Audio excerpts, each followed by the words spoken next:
your story, Jim, your kids, and how. Let's start at the very beginning. And I don't even remember this part of the story. How did you get introduced to BIGGBY, and how did you come to know BIGGBY, and then how did you kind of decide you wanted to move forward with it? It's an easy story. Okay. So Jim grew up, his family owned a bar, and he ran it. And then in 1996, they sold the bar, and they bought like an ice cream, like an independent Dairy Queen kind of thing, and he was running that, and he hated it. So Did he like running the bar? Oh, he loved the bar. Okay. Yeah, he loved the bar. That's how we met. Okay. I was teaching in a school near there, and a friend of mine, his wife grew up with Jim's brothers, and there was a group of us who taught together, and he got us to go in there, and the rest, as they say, is history. Yeah. Yeah. So he loved being around people. He loved that aspect of the bar, and I remember one of their very regulars from the bar went and got ice cream from him one day, and then I saw the guy a little later, and he told me that watching Jim in that little ice cream place was like watching a caged lion. That, he didn't really have much interaction with the people, and he just wasn't happy with that. So he ended up, they sold that because it just wasn't working, and then he went to work for a friend managing nightclubs. That's right. And that was difficult once the kids came along because, right. His weekends, he would get home at like 5 o'clock in the morning. So Saturday and Sunday mornings, I'm yelling at the kids to be quiet because Dad's sleeping. Or I would take the kids and we would leave, we'd go to the movies or we'd go do something so he could sleep. And it just wasn't, it didn't lend itself to family life yeah. at all. What was the name of the bar that the family owned? Jack's Detour. Jack's Detour. Jack was Jim's dad. Okay. Yeah, and the funny thing too is when I started going in there, the sign, sign out on the front of the building was a big arrow. Okay. Back in the day, it used to be called the Arrow Bar, and my dad went there in the 50s. Isn't that cool? Yeah. So anyways, then we moved to New Baltimore in 2004. Okay. And it was dead. There was nothing happening in this downtown. There was nothing. A couple restaurants, quite a few empty. You lived in the city of Detroit? We lived in Clinton Township. Okay. So we weren't that far from here, but we lived right off of Gratiot, which is a really main street. We were the first house off Gratiot, in a really cool house. It was built in 1925.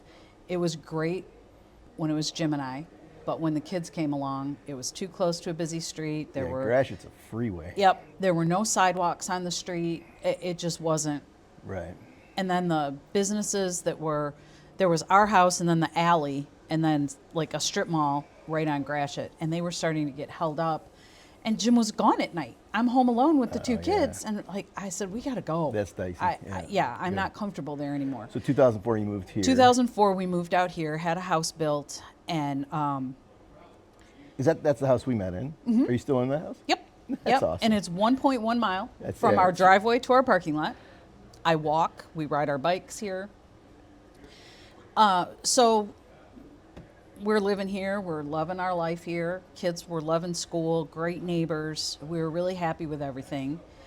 And there was a community organization that sent out a survey to all the residents asking what they would like to see downtown to try and get some business going downtown. And one of the things on it was a coffee shop. I truly thought nothing of it. I've never heard that part of the story, I don't think. I remember the bar now, and I remember the nightclubs.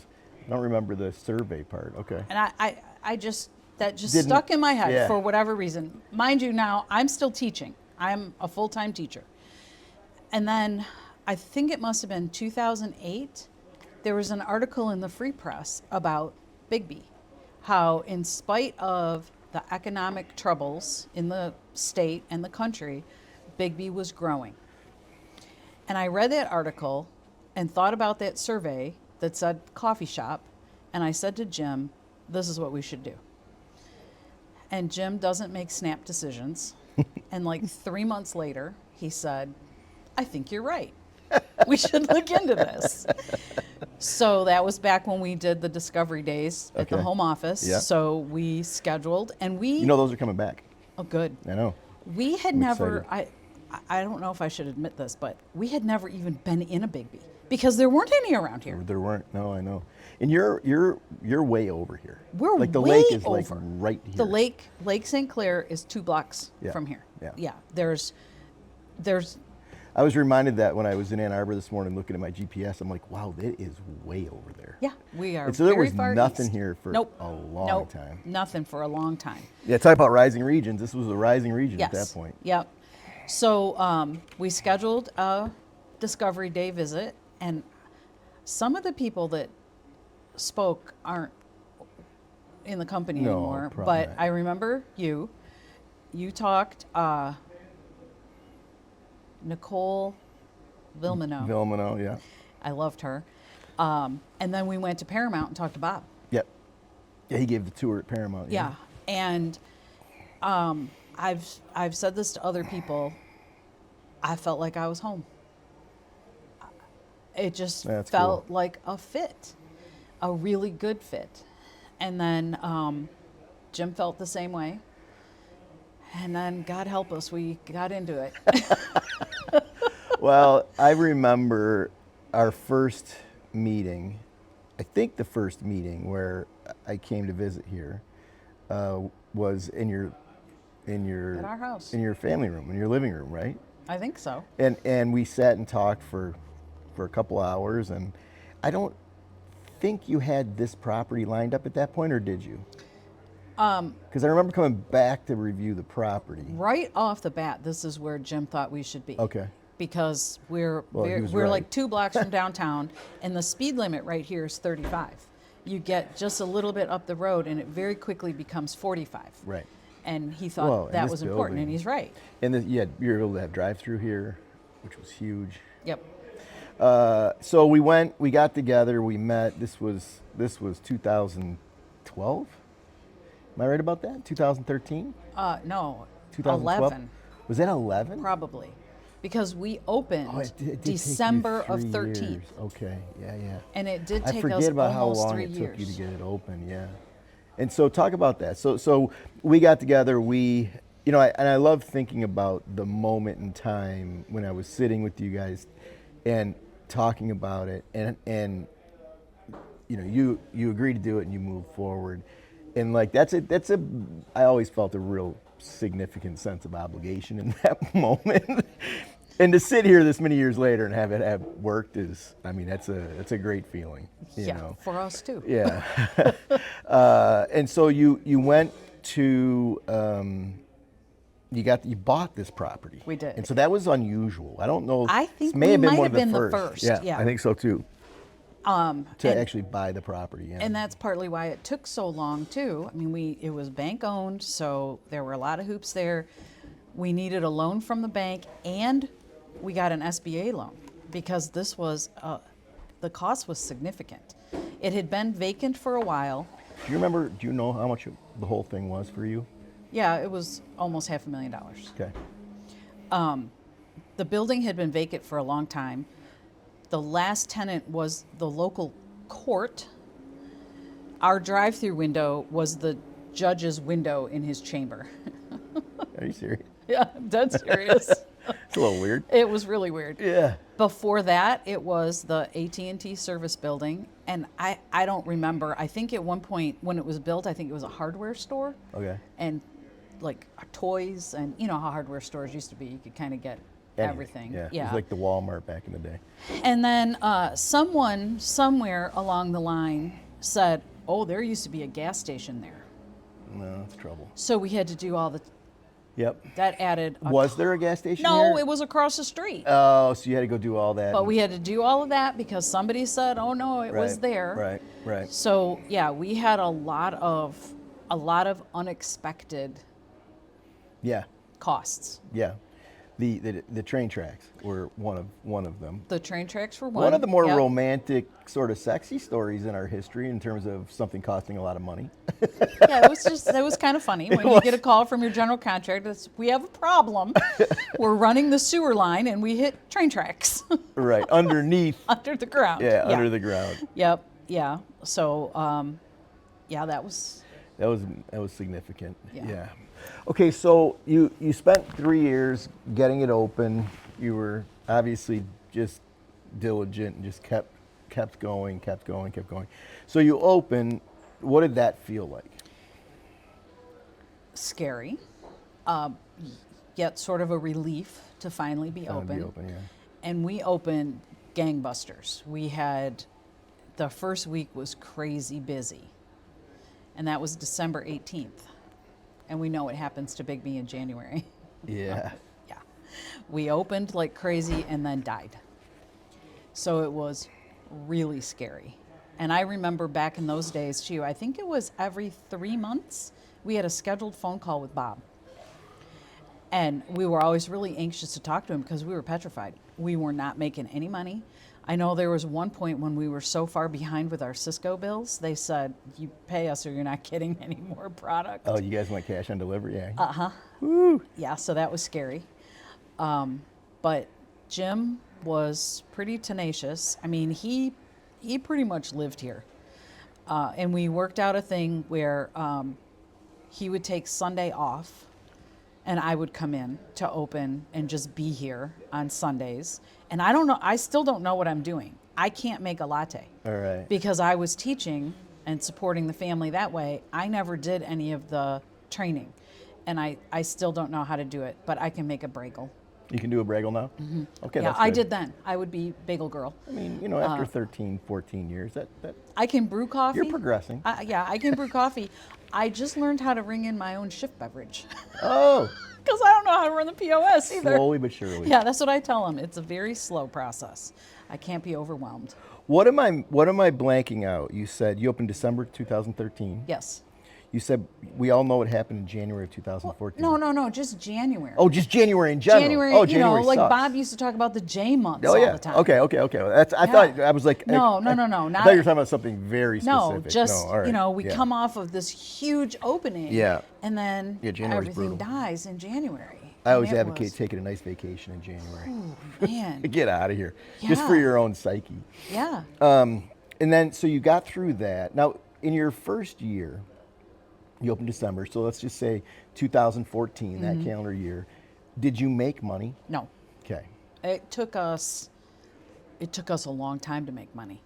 Even Years. with that big opening. Yeah. Yeah. Yep. And I think part of that is because there was really no brand recognition Right. over here. I do remember on our opening day, Jim was talking to a customer and he got a phone call, and it was his college-age daughter. And he said, I'm at BIGGBY. And she said, wait, there's a BIGGBY in New Baltimore? Yeah, I remember that story. That was cool. Now, Yeah. she went to Michigan State, I think presume. so. Yeah. So, it just took us a really, really, really long time to build up our loyal customers, and yeah. Yeah, well, and so that first year you lost money. The second year, because you said it took years, so Mm-hmm. second year you probably lost some money. You probably started making-ish a little money third year. Getting to break even. yeah. I don't think we really got comfortable until COVID. Really? That's 7 years. And my theory with COVID, we closed for 2 weeks and then we reopened drive-through only. And we were banging. Swamp. That's when we became a 500 cup store. Yeah. And I think that people were tired of being at home, so they could just take a little drive and go get Yeah. coffee.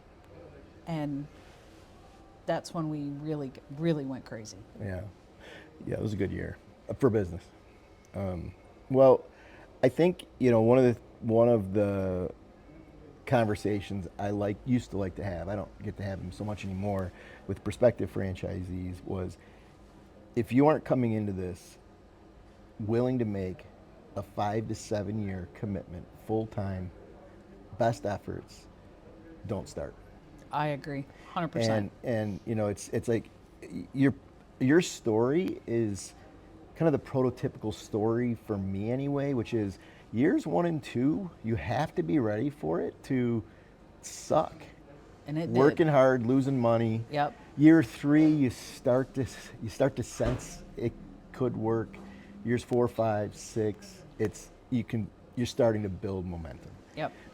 The beauty of it, unless some crazy external factor occurs, like once you get it built though, it's a pretty magical thing. It right? really is. Yep. But it takes an enormous, it takes an, if stores come out and, you know, would you say banging it? Banging. Or banging it in year 1 or 2, like it can happen. And you know, we all hope we hope it's going Yeah, to for everybody. but you can't plan for it, right? No. So you think about those first few years, hard. What would you attribute to, like, why were you able to get through those and turn the corner and be where you are today? Like, what do you think were the factors that helped you and Jim do that? The company advice about getting involved in the community. Yeah. So important. Yep. And like I said, it is rare that we turn somebody down. Very rare. Sometimes they're just asking for merchandise for a raffle basket. Yeah. Sometimes they're asking for coffee, and we give out a lot of coffee. Last week I was here. If we have an early morning catering, I usually come in and brew it Okay. for them. Like I'll come in before. So you know how to do that? I do. Yeah, I'm good at brewing coffee. Yeah, very good at brewing coffee. I'll come in like even before open and start getting it going, because last week 3 different schools had like their donuts with dads, whatever they were called. Oh, yeah. So 3 different schools wanted coffee at like 7:15, 7:30, and I'm talking like 3 Yeah, you're here cup at Cambros. 5:30 making that happen. 5. Yeah. Yeah. Yeah. Tonight we have 2 Cambros going out. We have, it's called Quilts of Valor. It's a quilting group that make quilts for veterans. That's cool. And they present, like they're having a spaghetti dinner tonight, trying to raise funds to pay for the supplies. And then one of our very regular customers is part of that group. And she told me that they're presenting 6 quilts tonight to 6 wow. veterans. We have a kind of a large military presence because we're pretty close to Selfridge Air National Guard Base. So we have a lot of retired military in the area, current and retired military in the area. I'm already getting phone calls and emails and texts about Teacher Appreciation Week, which is not until May. May, yeah. But you know, there's Here you are. one school we give them coffee and we give them like 40 bagels. Well, the bagels, that's tough. That's hard to do. That is really hard to Yeah. do. That is, and I don't know, I'm not sure how we're going to do it this year. We've done it different ways, different years, and that's a lot. But, you know, off go our Cambros with our BIGGBY label on the side and the BIGGBY cups, and Yeah. you know, church up the road has their fish fries during Lent.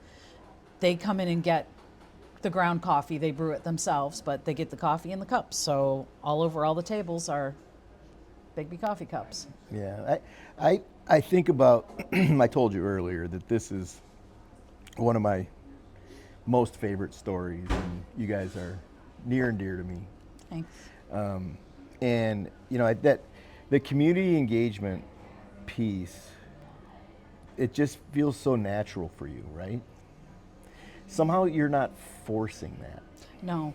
And that's like a magical, and I can you just try to, I don't know, I want to try to capture, because when you do it, it does feel just incredibly like simple and easy. I know it's not easy, but you kind of, you have that. It's sort of what I was saying about Jim earlier, right? It's like you guys have this ability to, everything's going to work, everything's going to be okay. So maybe just take a minute and talk about how you approach organizations or people and so on, and how you make that happen.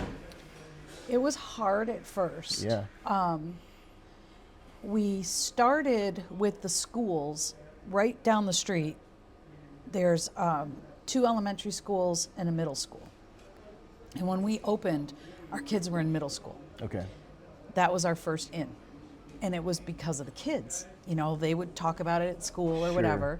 And then I think one of the first things we did, they were in Junior National Honor Society.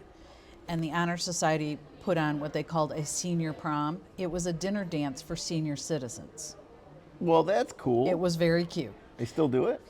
I don't think so. Oh, that's a cool idea. And they asked us for coffee. And we said, of course. So that was a good in. Oh, another one that I forgot about. The fire department is right across the street from us. And they used to do a pancake breakfast. And we actually did their pancake breakfast. And then we have another organization, a Giving Tree organization for Christmas. And they would do breakfast with Santa. And before we even opened, we were over there Doing that. doing that. I remember you guys talking about that. So yeah. that got our name out there too. And then, But I want to go back. It wasn't easy at the beginning. oh no, it was so hard. It was so why hard. was it hard? People didn't know us personally, Right. and they didn't know BIGGBY. Right. And I remember we went to the high school. We thought, you know, we've got to get in here. Yeah. They wanted nothing to do with us until our kids got to high school. And then all of Yeah. a sudden, we start doing things with the organizations that they were in. And then pretty soon, everybody from the high Wanted school a part of it, yeah, Yeah, sure. and we had a thing happen just this last football season.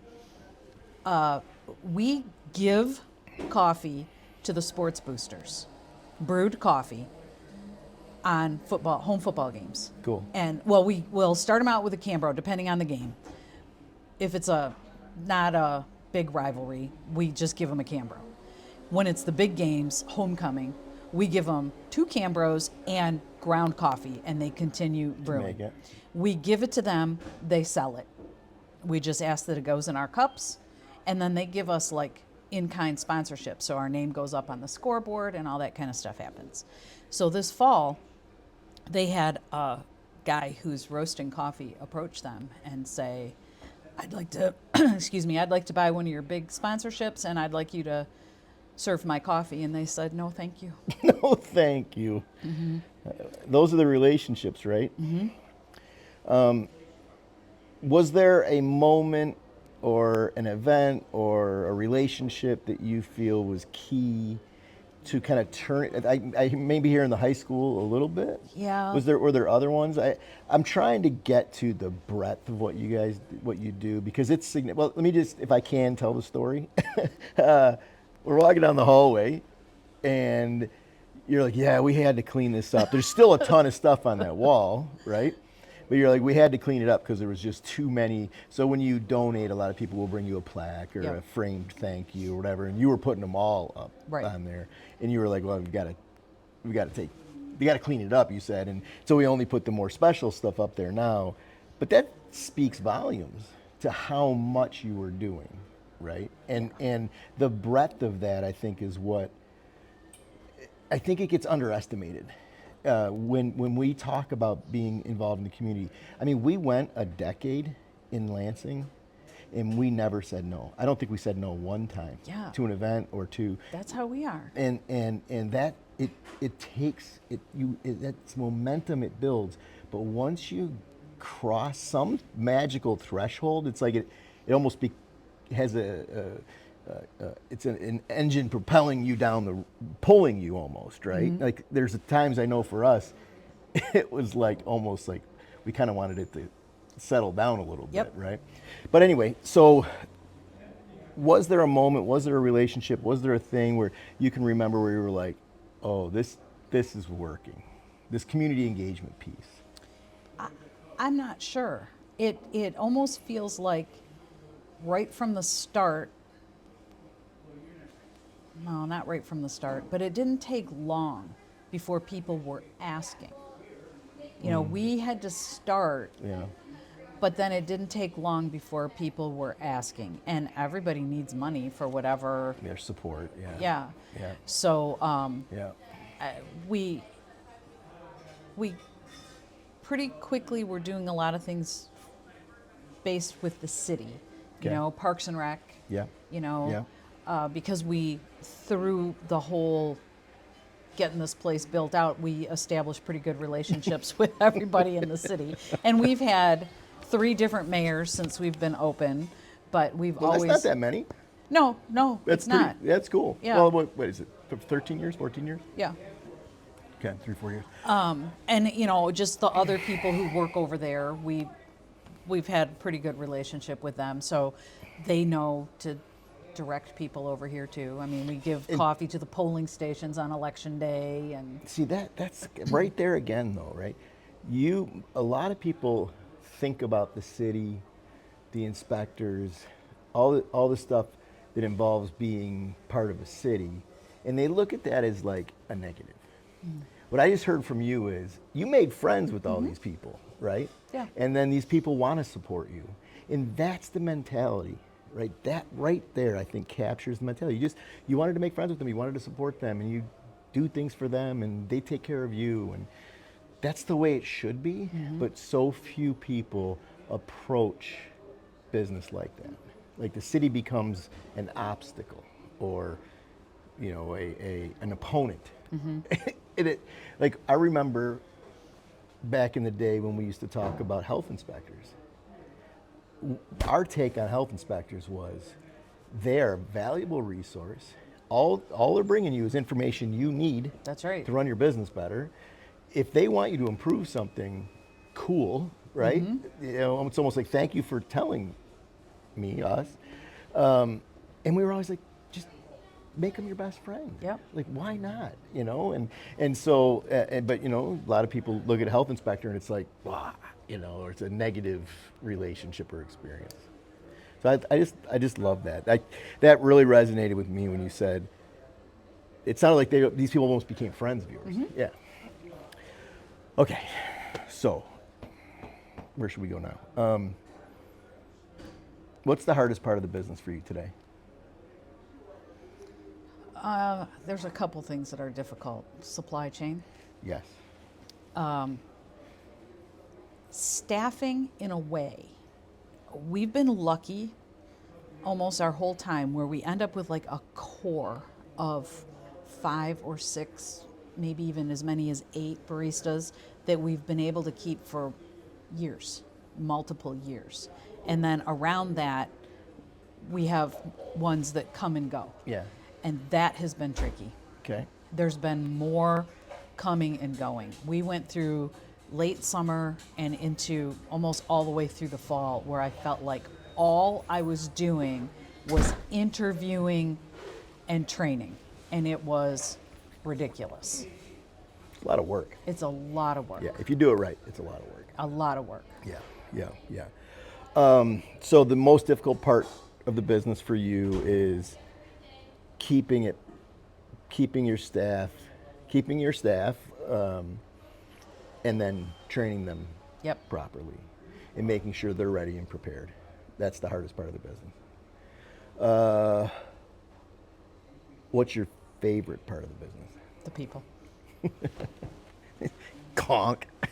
I mean, so we did have an interview where it wasn't people. So I don't know, I probably asked this question 30 times and we're 29 out of 30.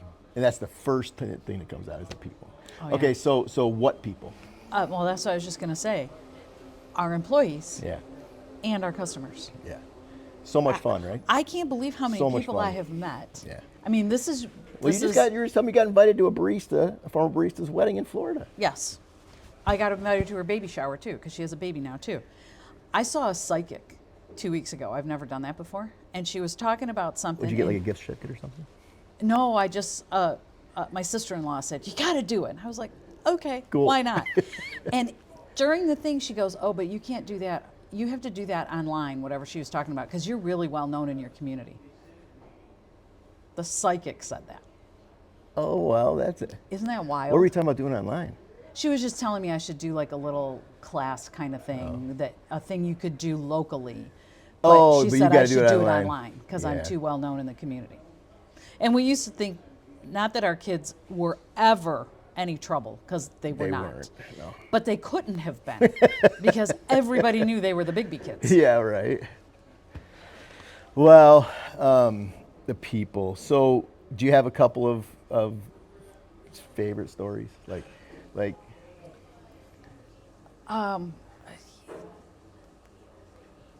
When someone goes from being a customer to being a friend, that's wild to me.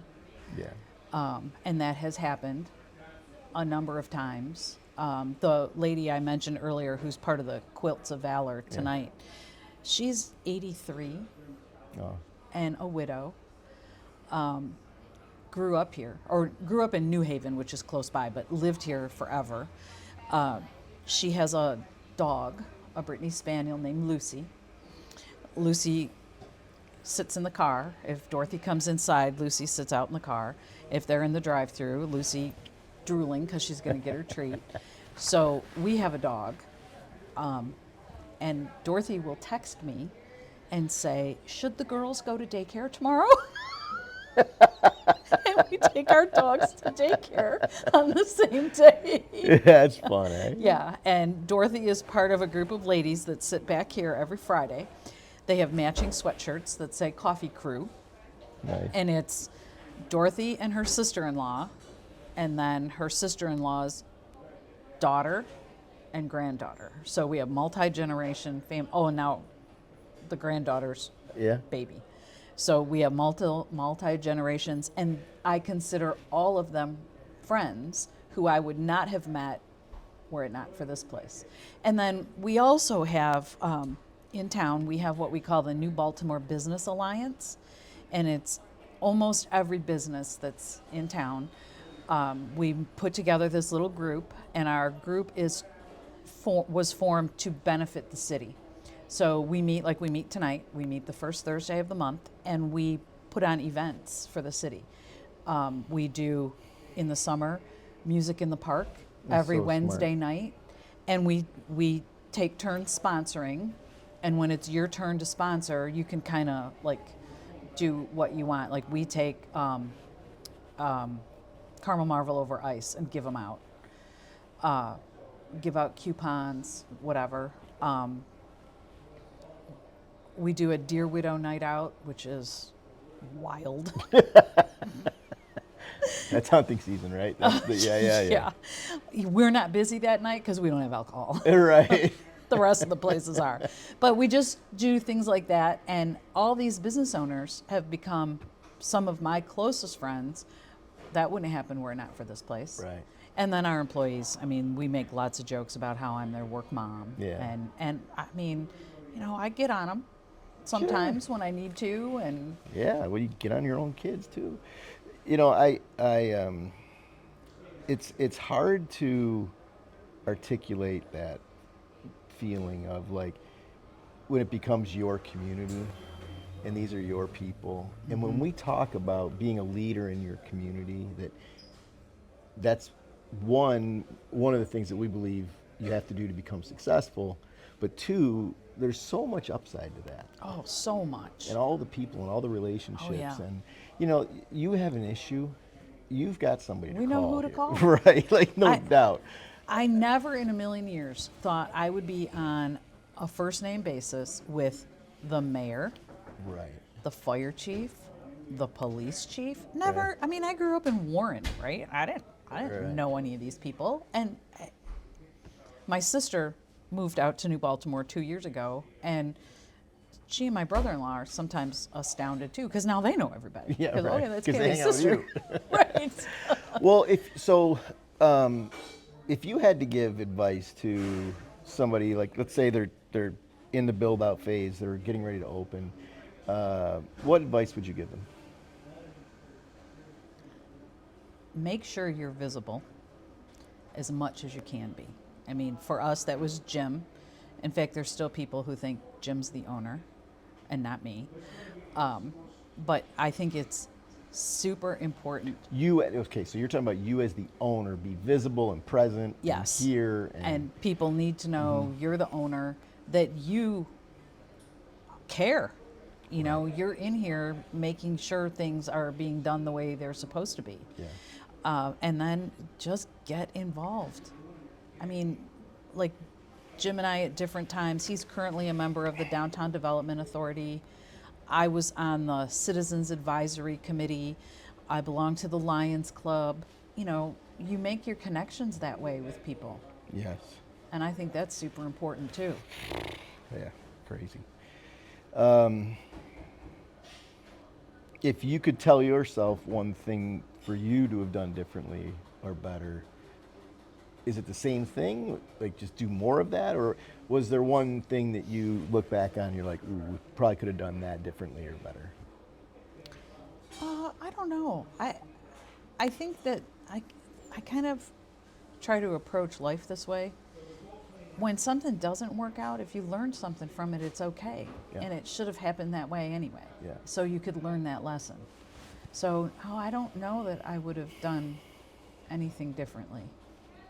I tend to think the same thing, right? Like, we are where we are, and it's pretty cool. Yeah, and I mean, you're going Right. to screw up, you're going to make mistakes. Right. But as long as you don't wallow in them and Yeah. look at what you learned from it, okay. If you had my job and could, not that I can, but if you could wave a magic wand and change one thing about BIGGBY, what would it be? I don't know. Yeah, I do know. And I don't mean this like personally against anybody, but I really miss the days when the home office people all started like you did as a barista, Yeah. because they knew. Yeah. When you talked to them, they understood because Yeah. they were there at one point. They got it. Yeah. And I understand that. we've gotten away from that. Yes. Yeah, we have. I mean, it's a natural part of growth Yeah. and growing. Well, cool. Anything else that we missed in the story? I mean, there's a ton there. We were talking about the Fred DeLuca magic in the store. This is where, so he was a very, very smart man. Mm-hmm. And we were sitting at those tables there, and you had spent some time with them, and then I remember I was trying to get him to understand that we weren't a food concept, and it was surprising to me that it was taking him a while to get that we're not a food concept, right? We serve beverages. So then all of a sudden he latched onto this concept of, and it's like a light bulb went off, and it went off sitting right here. He goes, "Yeah, this thing's a party in a cup." And I was like, "Boom, you got it, right?"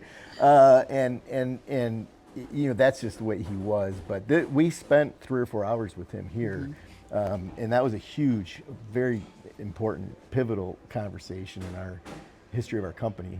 Was right here, and it was amazing that I didn't know that you didn't know who he was until after he left. Yeah. Did not know. And that who was he very Fred DeLuca, right? Mm-hmm. He would never. I remember going to have dinner with him at a Subway. You know, I'm just thinking the people working have no idea who he is, Yeah. right? And how he just was a customer. Very you know, unassuming. Very unassuming. Mm-hmm. It was amazing. What else didn't we cover? I don't know. What's the future hold? Well, that's an interesting question. I'm glad I asked it. I'm not ready to be done. I mean, I retired from teaching 4 years ago, so I'm here more now than I used to be. And our kids, that's what's interesting. Our kids would like to take it over someday. However, neither one of them lives here. I mean, Emily's in Flint, so she's not far, but Nick's in Madison, Wisconsin. Yeah. It's hard to run this from Madison, Wisconsin. Yeah.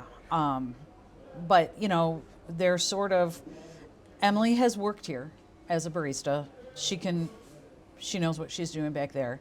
And I've been showing Nick, I'm our bookkeeper, so I've been showing Nick a lot of that stuff when he's home.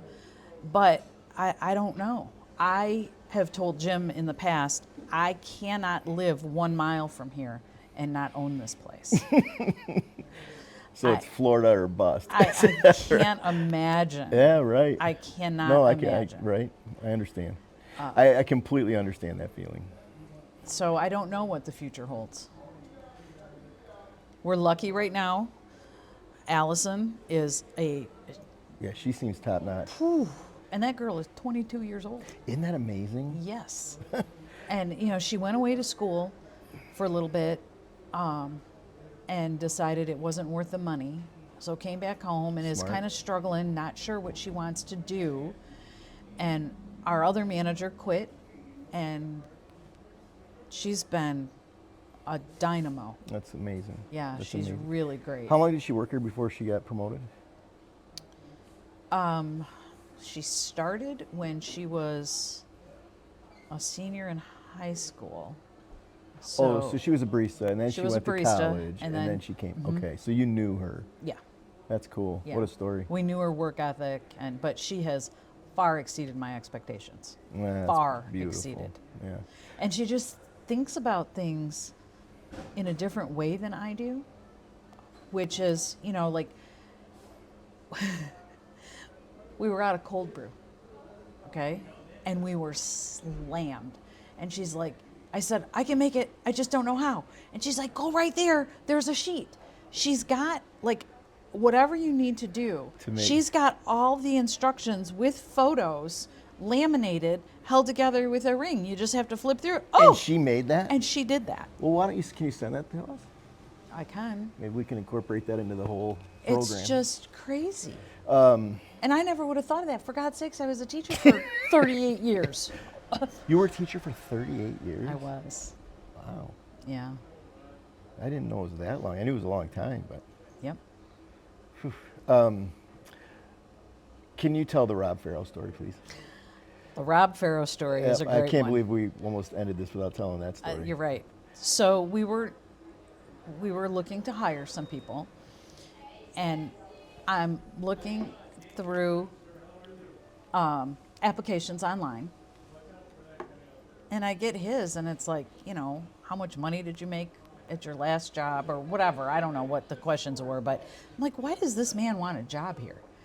He's a grown man, you know? And right. Jim goes, oh, I know who he is. He comes in the morning, and I think he just likes it here. So I had Rob come in, and he had recently moved here from Pennsylvania. Yep. And he was a fish and seafood guy. He had worked at Wegmans Yep.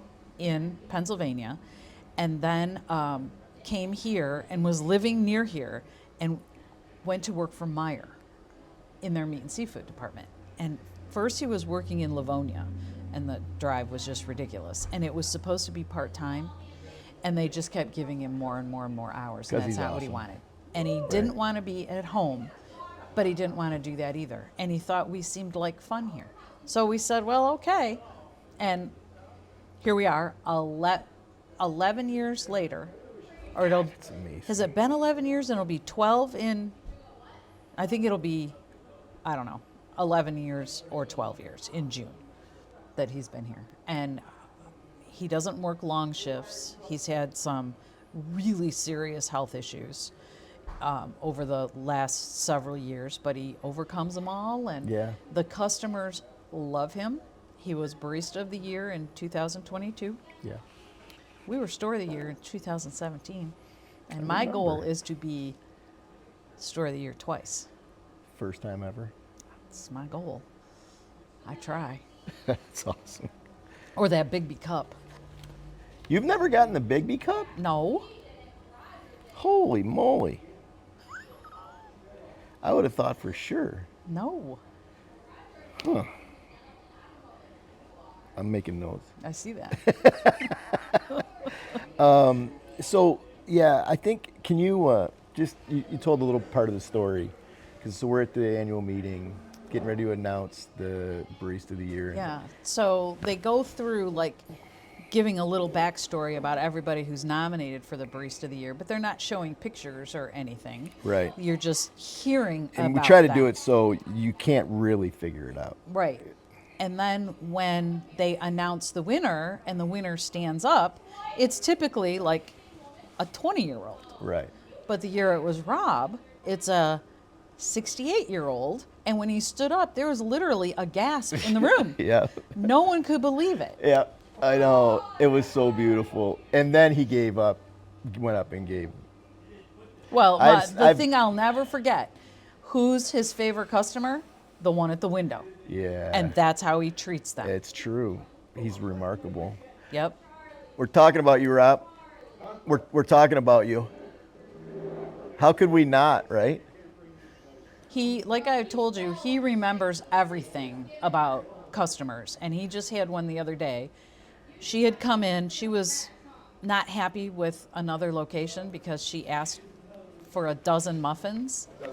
And they told her no. I'm all about it. You want a dozen muffins? Yeah, you want a dozen muffins? We'll get you a dozen muffins. Let me turn on the oven real Here, wait, I got to do this. You're going to kill me, but Oh, I'm sorry. this is the legendary Rob Farrow. That was good. I'm glad we got Rob on there. He's an interesting story. He is a Pretty very amazing. interesting story. It's great. Yeah. Beautiful story. Anything to wrap up? I don't think so. Cool. Thank you for doing this. Oh, you're welcome. appreciate it. Thanks for coming out here. Yeah.